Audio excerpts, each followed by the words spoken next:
9点半到12点应该是全球治安可能交通什么应该都是最好最通畅的。大家有看阿根廷跟法国吗？传道为了公平，各买法国跟阿根廷各一件衣服，所以谁输了都没关系。大家买好，知道大家从早回到现在应该都蛮累的蛮累的今天要讲的圣经章节是传道书，传道书读起来让我们真的很盼望。我们来看看我们台湾从过去到现在，我们尤其现在在世界上面风雨飘摇。看到一个国家跟我们断交，然后对面拿了枪杆子在恐吓我们。但是台湾不管怎么样，再怎么乱，它总是我们居住的地方。有钱的人可以移民，没钱的人只能留在这边。这样传道，其实我也不想回金门。台湾住的时间已比金门久了，我也不想离开台湾。台湾再怎么不好，就是我成长的地方。但是如今台湾这个岛屿，呈现了两种微妙的关系在发展。当我们台湾，我们觉得科技网络一直越来越进步，真是一条两的进步。当我们在生活上面各方面越来越好，当我们教育也越来越普及，我们每个人的知识水准越来越高。当我们所住的都市，尤其是台北市，交通福利越来越好。我看了。昨天特别跑去我们的松山站，捷运中山站，你们知道是什么时候盖好的吗？我以为是很久了，没有嘞，这2年了，对不对？他那边写105年嘞，捷运通很久，捷运中山站，我们这个出口可能是我们的出口还是什么？105年才有。我们交通越来越便利，我们台湾的民主自由被其他国家所称赞。这一切反映出来，我们台湾真的打拼的这个成果，真的很骄傲。我们骄傲台湾被世界看见。今天的台湾是一个不分族群、全新的台湾。大人在吵的时候，我常问子瑜、子群，你们是哪里人？台湾人。对，他也不会想说他是金门人，金门是爸爸金门，但台湾他们就是台湾，认同台湾。我们在每个岛屿，我们都是一个全新的一个台湾人。可是，当我们看到两党在政治上两党一样吵吵闹闹，然后私底下他们贪赃枉法。如果等你们大一点，你就知道那些立法委员、民意代表，这多可恶，你就知道他们都为了自己在计算。当现在的社会，我们看到杀人事件、偷拐抢骗，一样在你我身边在发生的时候，你不要以为不会在我们身边发生。前阵子华山的事件，大家知道吗？他竟然是信贞姐她朋友的女儿，在双联教会聚会，就是华山把人家杀人的婚尸也这样来挖起来。当台湾这样一件一件，不是这个从2008几年一直开始。台湾这个杀人事件一直在发生。当台湾人活着年岁，我们说越来越长，可是我们每一个人活着越来越不开心。我们的内心，我们越来越沉重。我们常常很多人有文明病、忧郁症、自杀。以前哪有听过什么忧郁症？赚钱、生活下去都来不及了。现在很多文明病奇奇怪怪的病都跑出来。当我们看到财团，每个县市欢迎各财团到各县市去建厂就业可是这个当中，我们又看到很多不公平的事件，一件在发生。如今是台湾史上贫富差距最大的时期，社会问题也是最严重的。因为我那时候从金门，30年前从金门来到台湾，我那时候我的爸爸妈妈都跟我讲，台湾很恐怖，你要小心。所以我晚上不敢出门。有钱，我上次讲过，有钱我就藏3、4个地方，因为一个地方被抢，要剩下其他地方，钱口袋藏，脚袜子里面要藏钱，左右钱都要藏，甚至里面都要藏。可是我觉得现在比之前更乱，价值观也越来越偏差。为什么同样生活在台湾这块土地，我们就说吃一样的米，做一样的教育，为什么两极差那么大？台湾人共同打拼了60年，不是应该已经创造一个全新的台湾？应该会创造一个越来越进步、文明、和谐的台湾吗？怎么反变成越来越贪婪、骄傲、自大、冷漠？我亲妹妹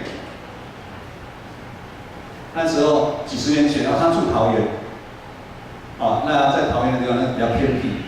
有一天她下班，她经过一个旁边有农田然后一个路，那被抓进去，还好有人救了她。今天我们听过很多故事，有一个人听到里面在喊叫、喊救命，他冷漠，他不去救他，后来回去发现那个是他女儿。社会新闻真的有这样子，我们台湾真的越来越冷漠，台湾失去了安全感，失去了爱的一个台湾。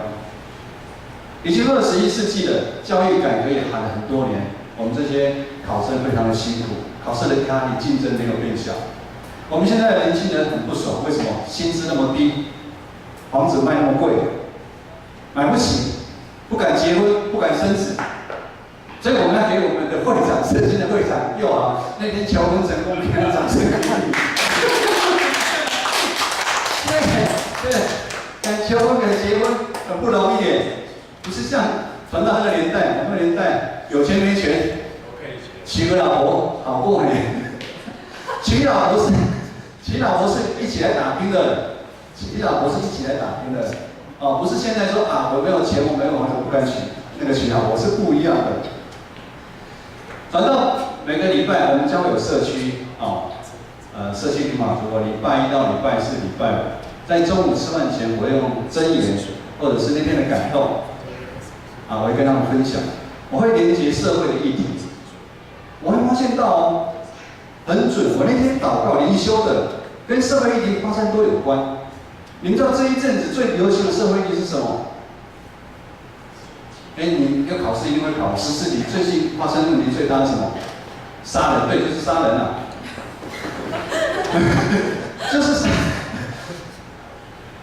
我去调查一下，杀人总共在哪里杀？第一个，早上你起来运动的时候，人就给你打捷运上，从正节开始就流行在捷运上杀人。为什么捷运上杀人很好杀？为什么？因为大家都在干嘛？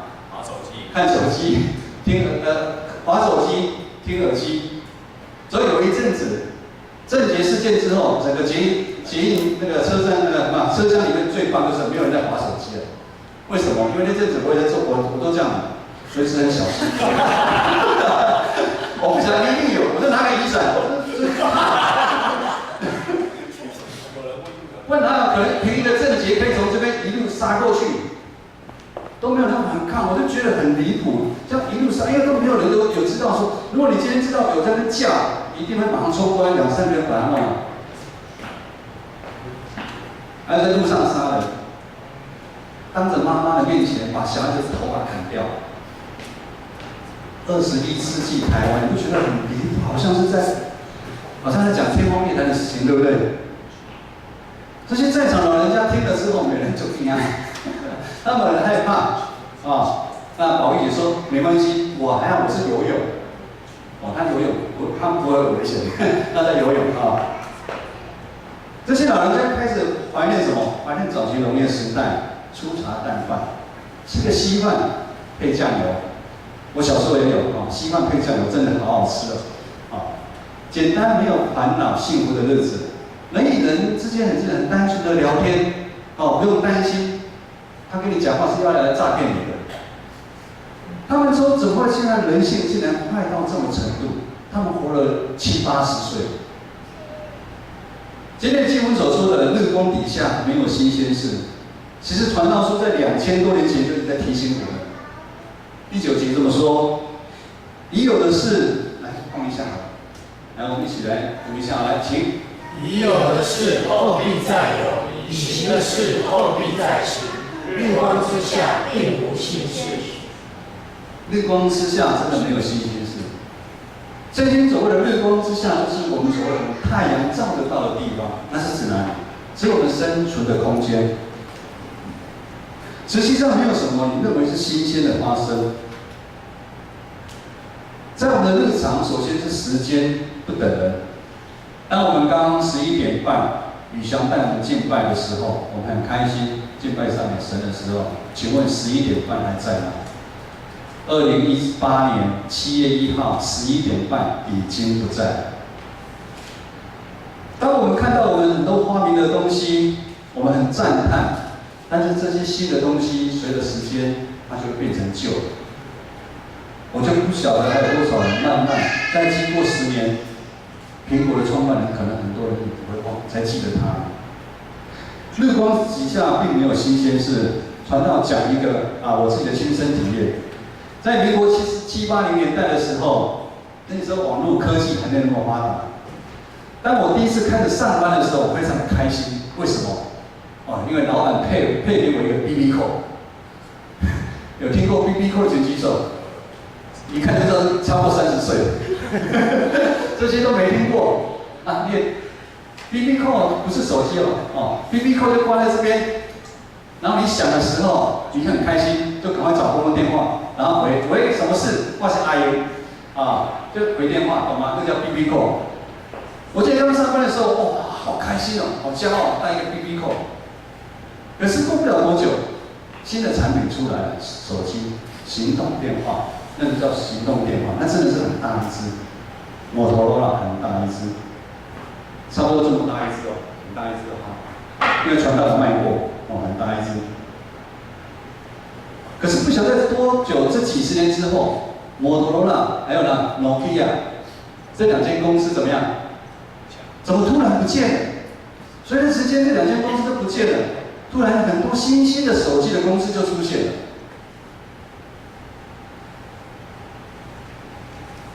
我们一定有感受到，你看，为什么那么快？一代换一代，改朝换代。我们一直觉得好像摩托罗拉、Nokia 是一个王者，怎么很快的时间它就消失了？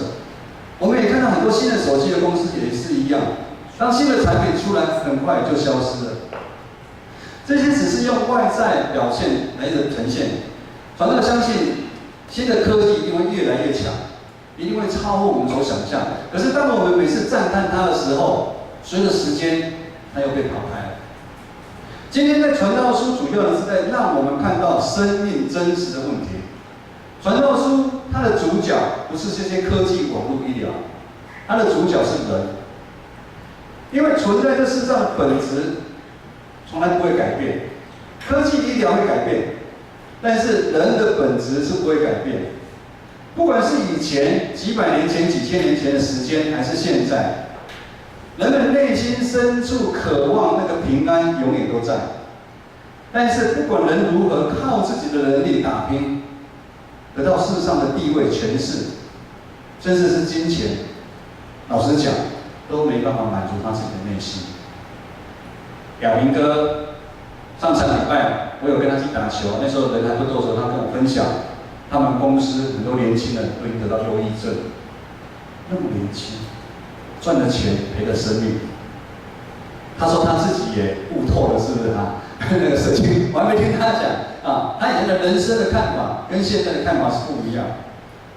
其实我在上班的时候，有时候努力了一个月，然后得到很多钱，其实心里头是空的，因为我们人因为原罪的关系，让我们人得不到满足，我们贪婪的心永远会在我们心里面充满，而我们人反而会受到时间与空间的限制。这一段你们年轻人也要听青少年的人要听，你不要以为临到你们，我们要随时面对什么生老病死，随时会临到我们。你说传道我还年轻，不好意思，小灯泡多大？小灯泡代表它还小，随时会临到我们。我们人受时间跟空间的限制，灾难会随时临到我们。我们一辈子会受苦难的折磨，直到你归入土里面。传道书1章8节说：“来，反正没有万事令人厌烦，不能收尽。人眼睛如何观看也看不饱，耳朵如何仔细聆听也听不满足。”我们的眼睛一直想观看，观看什么？我们想要看这个看那个，看什么？就是我们一直想要很多东西。我们眼睛一直欲求不满，我们耳朵呢？耳朵也欲求不满。我们人看不饱，听不满足。所以传道者他接着说，一切仿佛是虚空的虚空，凡事都是虚空。人在世界一切的努力，在这个时候一点意义都没有，当然就没有盼望。日光底下无新鲜事。有一句话叫做“虎死留皮，老虎死掉它留皮，人死留名”。自古以来有多少英雄大人物想要在这个时代留名？目前台湾也是，甚至是希望子子孙孙永远能够记得他的名字。但请问，实际上有多少个人记得某某人的名字？在这个邪恶的世界里面，我们每一个人都非常的忙碌，我们极力在追求、创造、发明一些新的东西。当我们很骄傲自己拥有了很多的事业、很多金钱的时候，或者当我们感觉在国家、社会，甚至在教会我们有影响力的时候，在教会有话语天堂的时候，当我们感觉到自己拥有很高深的学问、知识的时候，但是当新的一代接一代又出生的时候，他们会长大接棒。很残酷的，旧的一代就要黯然下台，离开死去。我们在社会上看到很多人拼了一生赚了钱，当他走的时候呢，儿女为了钱、为了财产，杀来杀去。最近的新闻，大家看美丽华，那个是很大的笑话。所以圣经很早就看到，金钱永远没办法满足我们个人。我们感谢神，牧师的爸爸，他有很好的教育。当他离开，我们不会争吵，他们家里面在争吵，他也没跟他哥哥争吵。很安然的，爸爸离开，弟兄姐妹感情越来越好。可是很多人为了争吵，当你没有把信仰给下一代的时候，就会发生这样一个事情。人在世上如同寄居，如同客旅，人两手空空的来，当那一天到，他也要两手空空的离开，然后带走不了一点的东西，连一台手机都带不走。有那个牧师的爸爸带了什么吗？我们给他戴一顶勇士的帽子，烧给他，戴勇士的帽子啊。如传道书在11节所说了，已过的世代没有人纪念，将来的世代后人也不再纪念，因为在一代一代的速度，就如同每天的太阳一样，太阳升上来，太阳马上就落下，一代一代的速度这么快。在很快的时间里，没有谁会永远被记住。上个礼拜建成教会福音主日，我们请到一个叶明泰牧师，他有可能是我们建成教会培育出来第一位传道人。第二位是谁？你们知道吗？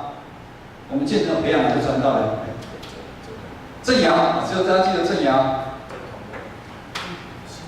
施珍彤，什么美玲？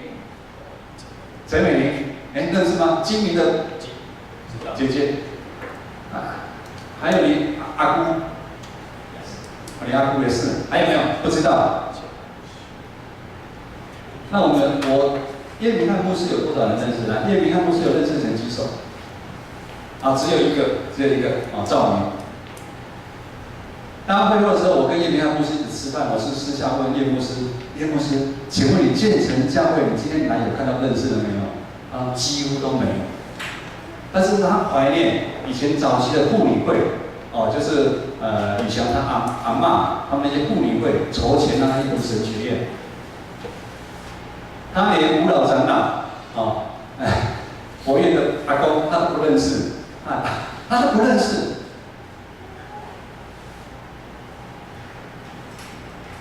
你看才多久上他都不认识。好，我们不要讲很远的事情，我们讲我们自己的亲人好了。到底你有办法记到你几代的亲人？记到你阿公的几手？阿公是谁的几手？阿公名字知道？好，举手哈。这边阿公不知道。好，爸爸知道了举手。爸爸。对不起。对，不要睡着了，睡着要稍微举一下。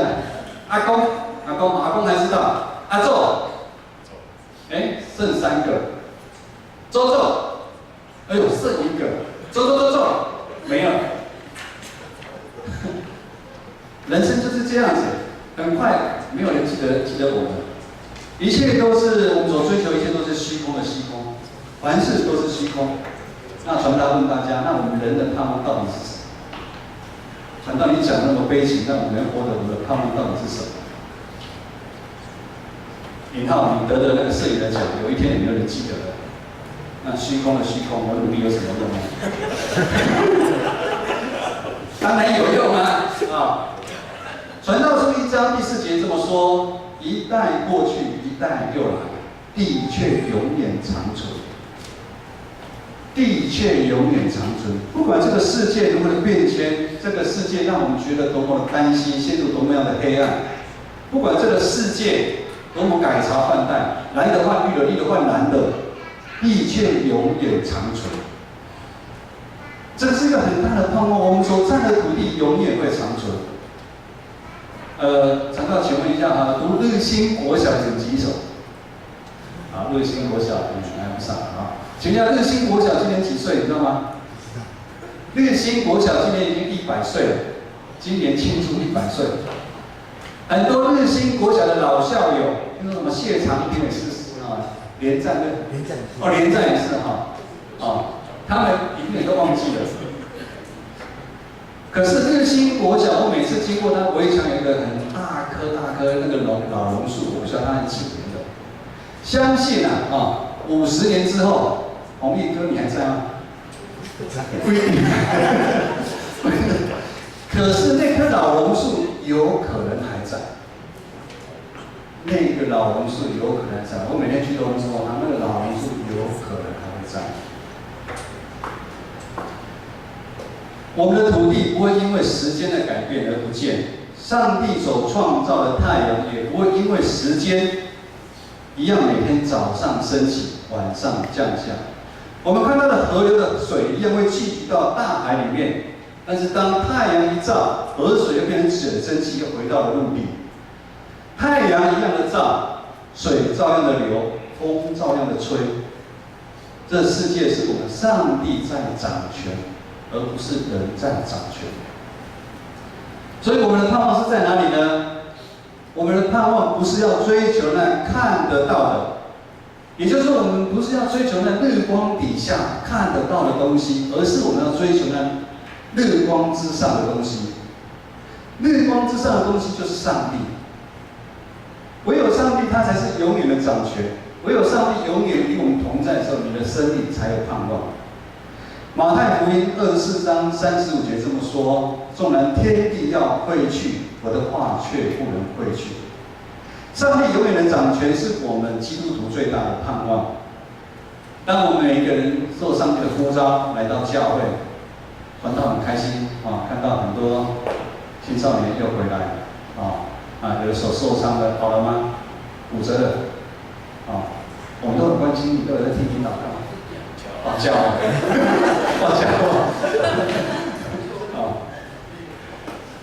当我们承认基督徒的那一天，代表我们过去所犯的罪，我们生命中很多的黑暗，很多的没盼望，上帝亲自用他的独生爱子耶稣基督钉在十字架上，他所流的宝血洗净我们每一个人的痛苦。我们的痛苦，耶稣替我们的吗？替我们担。上个礼拜你有听那故事讲吗？他替我们担。我们的痛苦你可以交给耶稣。又因为耶稣战胜死亡，他3天复活升天，我们会跟着一样得荣耀。我们要把我们的旧衣放掉，穿上我们的新衣。很多基督徒常常忘记，他要穿上基督的新衣。而我们这个基督的新衣要24小时穿着，你不要以为是上班朝9晚5穿着，下班就脱掉，不要，你都要穿着。因为我们是新创造的人，我们要在地上，虽然我们一样同样在地上生活，但是我们将会经历好像在天上一样的荣耀、平安、喜乐。因为世间你不穿着的话，世间的凶神恶煞随时会来找我们。当我们穿上基督的新衣的话，他会替我们把凶神恶煞挡住。这个也是上礼拜耶稣是有讲的。各位弟兄姐妹，我们已经成为天国的子民的身份，这样的身份让我们充满盼望。我不晓得你有没有充满盼望，因为我们的上帝是万王之主、万王之王，他掌握创造的一切。如果上帝是万王之王、万主之主的话，那我们是什么？我们就是属于皇室的一员啊。那你爸爸，我们的老大是万王之王、万主之主，我们是叫摇摆，所以我们要放胆活出我们尊贵的信仰的生命。我们不要畏畏缩缩，我们千万不要畏畏缩缩。我们当用属灵的眼光来看我们所遇到的一些事情，那就不会再是虚空的虚空。又好，放胆求婚，放胆结婚，一切不会虚空的。上帝祝福你们。我们要知道，每一个人的存在都有上帝美好的计划。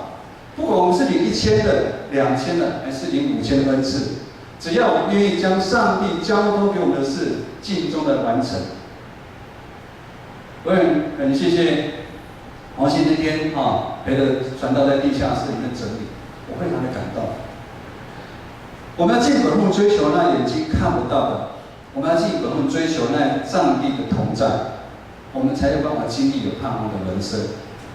如果现在你的生命非常非常的乱，那一定你要去调整，你的方向不对，你要去调整；你的方向不对，你要去做调整。各位弟兄姐妹，今天是一个很特别的一个日子，我不晓得大家知道吗？很少碰到7月的第1天，也是第一个主日。7月份是我牧师传道，我们一家人来建成教会满1年的时间。我想这1年我们上山，上哪个山？9份山。我们下海，下哪个海？垦丁海。我们在篮球场上分池，我们一起建造教会，我们一起欢乐，我们一起哭泣。在这1年当中，数算蛮多的一个恩典，有好多弟兄姐妹一起同工，也看到很多弟兄姐妹一起在成长。牧家，谢谢大家对我们的关心，因为这1年我们真的觉得我们经历很多很多的事情，所以我们觉得我们的建成教会已经很久，跟大家也不再那么的陌生。当然，这1年我们越进一步了解建成教会的历史，当我们在这1年，我们越深入弟兄姐妹的家里去探访，参与生老病死的，在跑医院、主持告别式。当我们参与建成教会一点一滴的建造的时候，我们深深的感受到，我们建成教会是我们上帝所爱的教会。这个爱没办法表示，我用台语来讲，建成教会是上帝疼惜、疼惜、疼惜的教会。在69年的教会的历史当中，有许多信仰的见证人在我们当中，是我们信仰的前辈。他们一辈子抓住主耶稣这个宝贝，他们一辈子把他们身上所有金钱、他们的退休金奉献给教会。他们殷勤的做工，他们帮助福音广传。我们建成教会帮助了10几间的教会，开拓了教会。他们成为弟兄姐妹的典范。这些美好的见证人，他们不是像目前世界上那些所爱做表面功夫的。他们在教会里面，他们不想做老大，他们没有一个想要在世界上留名的。他们更多的都是在暗暗的、很谦卑的在做他们的事情。他们凡事忍耐，凡事包容，他们付出爱，他们牺牲。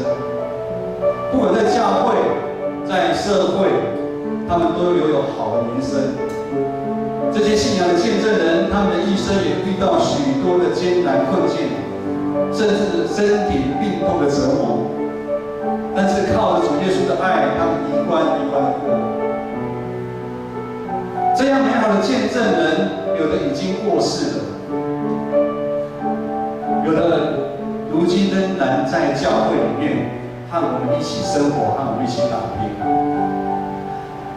各位弟兄姐妹，我们每一个人本都应该成为那美好的见证人，不是吗？因为上帝的话，因为圣灵的力量会带领我们。当我们弟兄姐妹，我们每一天在读经祷告的时候，当我们委身在各团契牺牲奉献服事的时候，昨天很开心看到大家都看到凯华在洗菜，当他委身那个时间委身在那边洗菜的时候，当我们彼此相爱。当我们在团体里面彼此原谅，弟兄姐妹，当我们同心合意，我们建造教会，我们愿意一步一步慢慢走的时候，我们每一个人都可以经历那丰盛有盼望的生命。我们一起站立来唱这首诗歌，你是我的荣耀。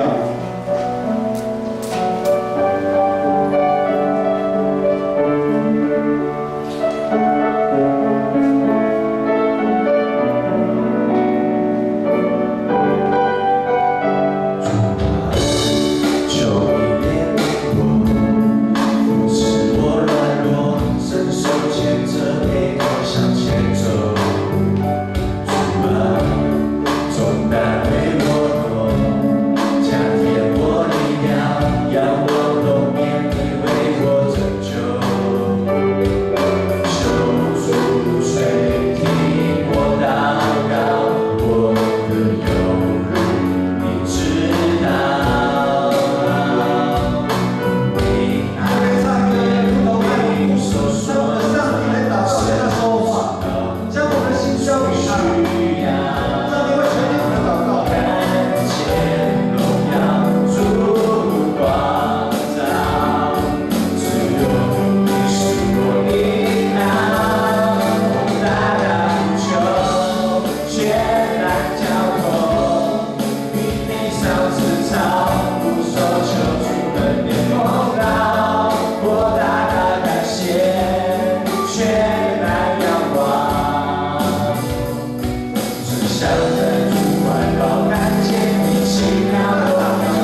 众弟兄姐妹同在。